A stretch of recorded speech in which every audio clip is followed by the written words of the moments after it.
Excitement is growing across the nation in politics tonight. It is never dull. And who best to go to ask questions but Frank Luntz, who was there listening to the speech by Senator Obama tonight among the 85,000 people in that Mile High Stadium. And I should tell you that Frank is the author of the book, Words That Work. But here's the big question. Are they words that stick, Frank? Yes, I think they are. Indignant independents are the key voting bloc in this election cycle. They represent about 10, maybe 12%. And they've been upset that Barack Obama hasn't been specific, and they've been frustrated that John McCain seems too much like George Bush. Let me tell you, the statements that Obama made tonight are crystal clear.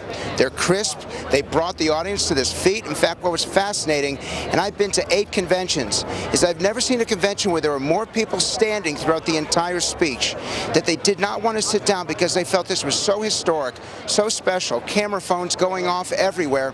And there's certain specific words that stand out to me. One word in particular, enough. When he delivered that statement, he delivered with power and passion. We've had enough. And there's a segment of America that's really fed up, and they will have appreciated language like that. You know, Frank, when you listen to the speech, it is a dazzling speech, and you hear some specifics which many people have been asking or crying for, telling them that it has to be specific. But here's the big issue. Can he deliver? And is there anything in the speech, any words that he used, that is any way promising to the voters out there that all his great ideas for America, all his inspiration and his hope could actually be translated into product? Because that's his big problem. He doesn't have a long track record of getting product in these areas. That's what he's got to prove to the American people.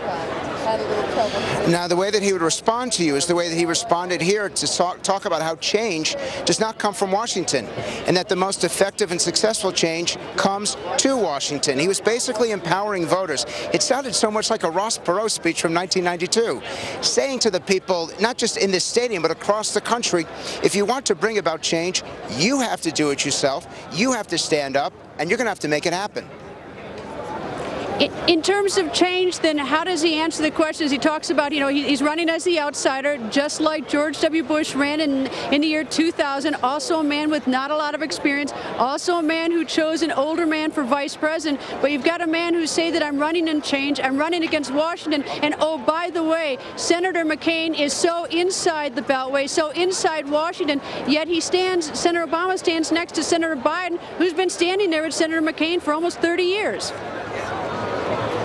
It's a tough challenge for Senator Obama. How do you prove at the age of 46 that you've got the experience, that you've only been in the Senate for 4 years, that you can deliver the way that John McCain can?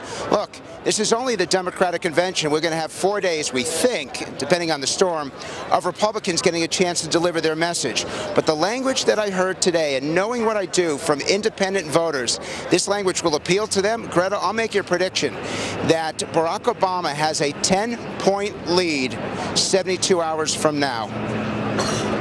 And I'm not going to take that bet because it was indeed a dazzling speech. But you know, what I suspect, though, is that when he calls out names like John F. Kennedy said he didn't have much experience, the McCain camp's going to come back and say, yes, but he was a war hero. He had fought in our wars. So, you know, the words are dazzling. You say words that work. But the thing that always, even as a trial lawyer, wonders, how persuasive are the words? Do they stick? Can you convince people that you can actually deliver?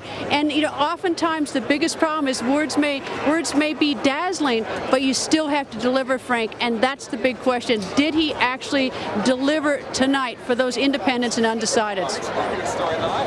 And my feeling is that he will have delivered at least for the next 72 hours, and then John McCain comes up on Monday, and he gets 96 hours of the same type of treatment. But you're right, Greta. John McCain has got the one thing that Barack Obama can't have at this stage in his life: wisdom.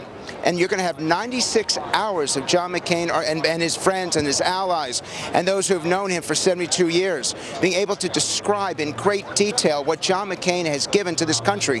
Barack Obama can talk about the sacrifice of the servicemen. John John McCain has lived it. And make no mistake, that's a very powerful thing, not just to say, but also to show.